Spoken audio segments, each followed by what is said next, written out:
Hello student, आज के इस वीडियो में हम लोग कक्षा 8 की हिंदी सेकेंड में ग्रामर में शब्द विचार इसके आगे के भाग को पढ़ेंगे। पिछले वीडियो में हम लोगों ने शब्द के बारे में जाना कि शब्द क्या होता है, फिर शब्दों का जो है वर्गीकरण, फिर शब्द को किस किस आधार पर जो है वर्गीकृत किया गया है। तो हमने अभी 5 होते हैं, जिनमें पहला जो है स्रोत या उत्पत्ति के आधार पर उसको हम लोगों ने पढ़ा, और उसके भी 5 होते हैं। जैसे कि हमने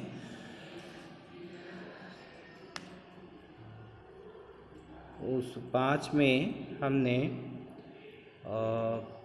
तत्सम, तद्भव, देशज, विदेशी और संकर शब्द के बारे में जाना कि तत्सम क्या है, तद्भव क्या है, देशज क्या है, विदेशी क्या है और संकर शब्द क्या है।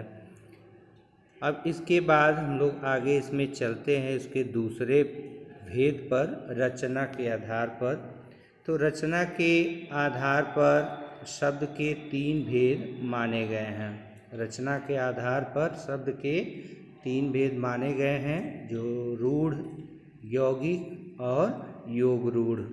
अब देखिए, रूढ़ शब्द किसको कहते हैं? जो शब्द परंपरा से चले आ रहे हैं तथा जिन्हें खंडों में विभाजित नहीं किया जा सकता, वे शब्द रूढ़ कहलाते हैं। रूढ़ शब्द कहलाते हैं। जैसे रात, सुबह, समय। कहने का आशय ये है कि हम इन शब्दों को विभाजित नहीं कर सकते, खंडित नहीं कर सकते। अगर हम इसको खंडित करते हैं, विभाजित करते हैं, तो यह शब्द जो है वह निरर्थक हो जाएंगे।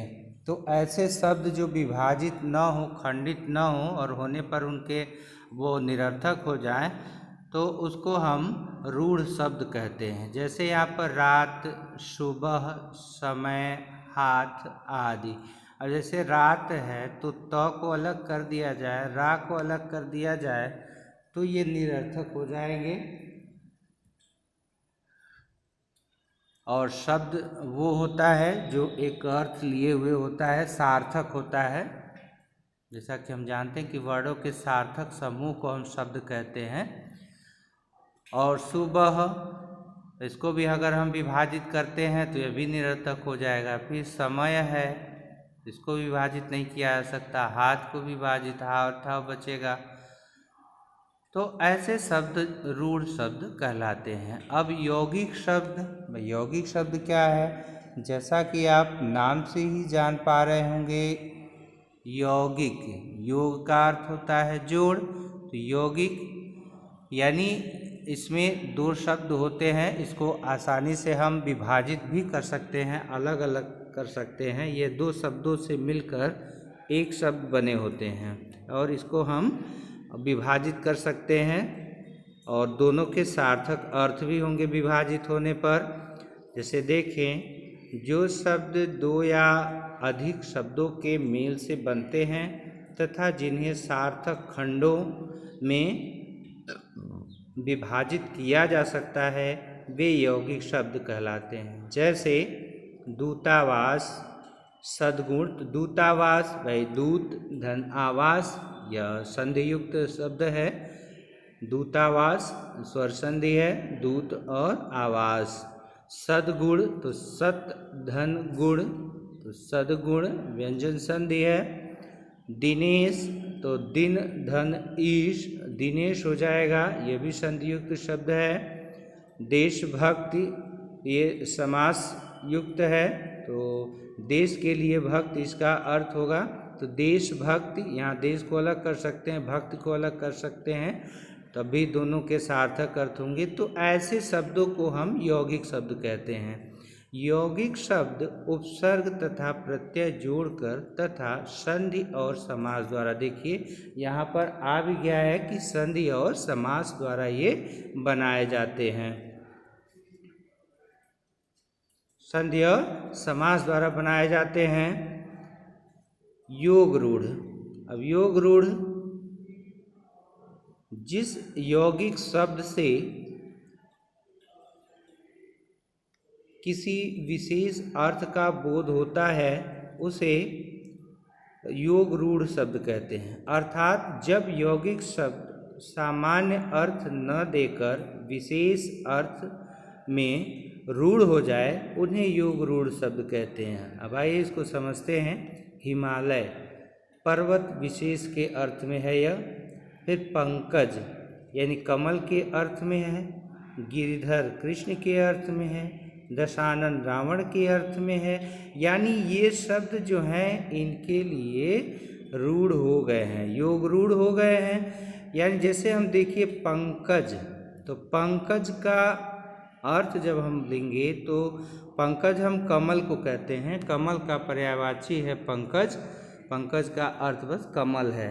लेकिन यहाँ पे अगर हम इसको देखेंगे पंक धन ज होगा। यह पंक धन ज, जिसमें पंक का अर्थ होता है कीचड़ और ज का अर्थ होगा जन्म लेना या जन्मना।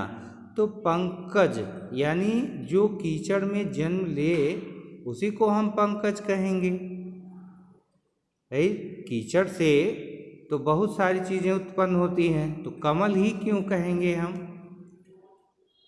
कमल को ही पंकज क्यों कहेंगे? पंकज किसी को भी कहा जा सकता है, उसको कहा जा सकता है कि जो कीचड़ से उत्पन्न हुआ वह पंकज है। यानी पंक धन ज, पंक मतलब कीचड़, ज मतलब जन्मना, जन्म लेना। तो जो कीचड़ से जन्मा वही पंकज है। लेकिन यहाँ पर यह पंकज शब्द जो है योग रूढ़ हो गया। किसके लिए? कमल के लिए। जब हम पंकज कहेंगे तो पंकज का अर्थ हम कमल से ही लेंगे। तो ये तो था रूढ़ शब्द, यौगिक शब्द और योग रूढ़ शब्द। जैसे कि हम अपने यहाँ कहते हैं चारपाई। चारपाई का अर्थ जो है, चारपाई कहने पर कोई जो है चेयर कुर्सी लेकर के या तख्त लेकर के ये नहीं आएगा। चारपाई ले आइए तो वो खटिया लेकर ही आएगा। तो चारपाई, हालांकि चारपाई का अर्थ तो होगा भाई चार पैरों वाला, जिसके चार पैर हैं वही चारपाई है। चारपाई मतलब चार पैरों वाला, वो चाहे चेयर हो, टेबल हो, कोई चारपाई या चार पैरों वाला जानवर हो तो चारपाई ले आइए, चार पैरों वाला ले आइए। लेकिन यह शब्द चारपाई जो है यह योग रूढ़ शब्द है। किसके लिए? खटिया के लिए, क्योंकि इसका अर्थ हम उसी के लिए लेते हैं बस। तीसरा आप देखें अर्थ के आधार पर। अब अर्थ के आधार पर शब्द के दो भेद हैं, सार्थक और निरर्थक।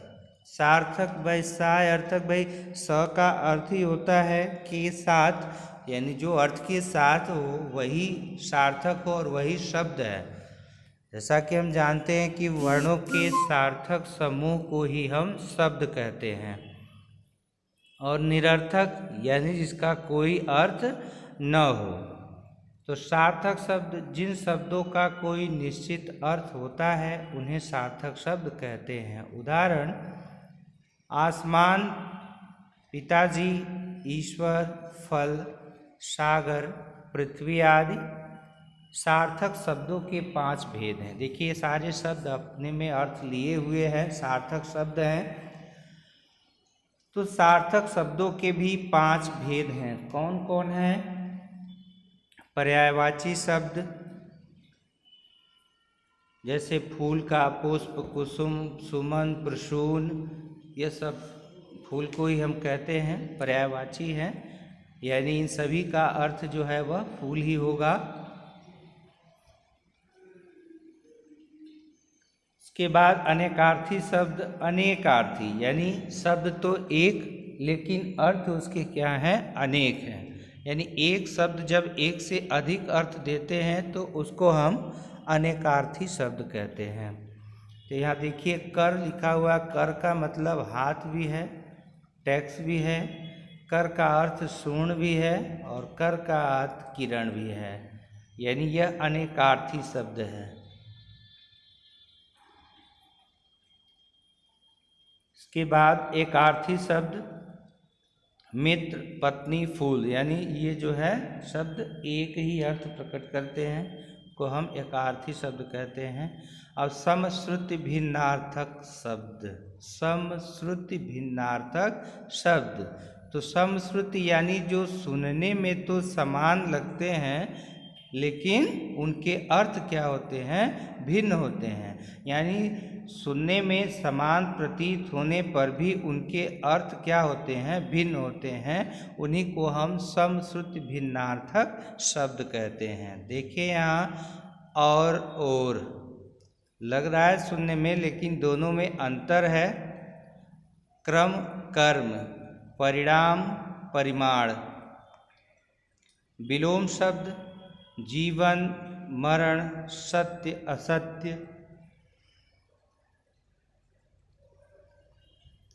कटु मधुर, इनके बारे में हम शब्द भंडार के अंतर्गत विस्तार से जानेंगे। अभी आगे हम लोग, ये सारे चैप्टर हैं अलग अलग विस्तार से आपके दिए हुए हैं, आगे हम लोग पढ़ेंगे इसको कि पर्यायवाची शब्द, अनेकार्थी शब्द, एकार्थी शब्द, समश्रुति भिन्नार्थक शब्द, विलोम शब्द, सबके अलग अलग चैप्टर हैं, विस्तार से इसको हम आगे पढ़ेंगे। अब हम आते हैं निरर्थक शब्द पर। व्याकरण में केवल सार्थक शब्दों का ही अध्ययन किया जाता है, परंतु कभी कभी निरर्थक शब्द भी वाक्य में प्रयुक्त होकर अर्थ व्यक्त करते हैं।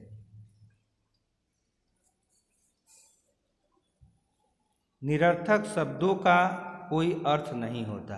उदाहरण देखें, आप चाय वाय लेंगे, जैसे कि हम लोग बोलचाल की भाषा में बोलते भी हैं कि आप खाना वाना, पानी वानी, चाय वाय, रोटी ओटी, तो ओटी क्या है, निरर्थक है। चाय के साथ वाय जो है ये भी निरर्थक है। खाना के साथ वाना बोलते हैं लोग, और पानी के साथ वाणी बोलते हैं, तो वो निरर्थक है। देखिए गाना वाना हो जाए तो गाना वाना। दोनों मित्रों में आजकल खटपट हो गई, मुझे रोटी वोटी दे दो। रोटी और वोटी, वोटी क्या है भाई, रोटी तो ठीक है, वोटी क्या है, तो इसमें देखिए इन शब्दों में वाय, पट, वाना और वोटी ये निरर्थक है, लेकिन सार्थक शब्दों के साथ प्रयुक्त होकर के ये भी अर्थवान हो जाते हैं। हालांकि आप ये जानें कि निरर्थक जो शब्द है उनका कोई अर्थ नहीं होता। अब चौथा देखें, प्रयोग के आधार पर। प्रयोग के आधार पर शब्द के 9 भेद हैं। कौन कौन है वो? संज्ञा,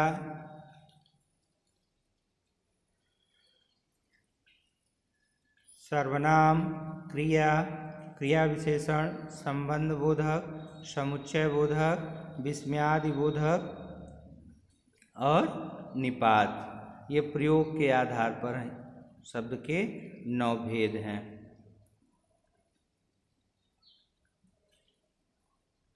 हिंदी के समस्त शब्दों को उनके वाक्य में प्रयोग के आधार पर 9 भेदों में बांटा गया है। इनके विषय में चर्चा आगे के पाठों में विस्तार से करेंगे। सबका चैप्टर आपको अलग अलग मिलेगा। अब हम आते हैं इसके 5वें पर, विकार के आधार पर, यानी विकार, जिसमें विकार उत्पन्न होता है। विकार कब उत्पन्न होता है? इसमें देखिए विकारी अविकारी 2 है, एक में विकार होता है, एक में नहीं होता है। जब हम उसका प्रयोग करते हैं तो लिंग वचन कर्ता काल आदि के कारण जिन शब्दों में विकार उत्पन्न होता है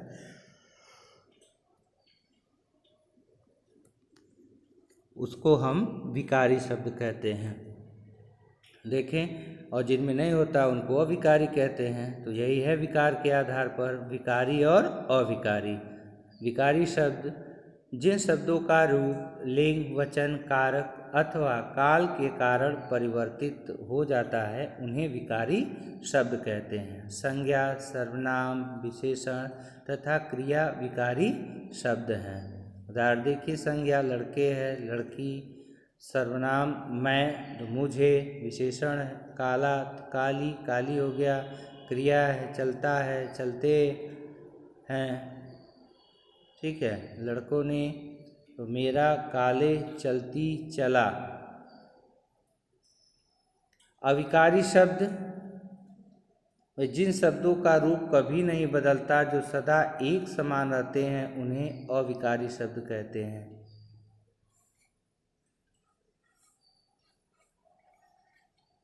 और इन्हीं अविकारी शब्दों को अव्यय भी कहा जाता है। देखिए, क्रिया विशेषण, संबंध बोधक, समुच्चय बोधक, विस्मयादि बोधक और निपात, ये सभी जो है अविकारी शब्द हैं। तो स्टूडेंट, आज ये चैप्टर हमारा समाप्त हुआ, शब्द विचार। तो शब्द के बारे में हम लोगों ने जाना कि शब्द क्या है, किसको हम शब्द कहते हैं, और इसका वर्गीकरण, वो भी 5 होते हैं, सबके बारे में हम लोगों ने जाना। अब आगे के वीडियो को हम अगले भाग में लेकर फिर उपस्थित होंगे। तब तक के लिए student take care, bye bye.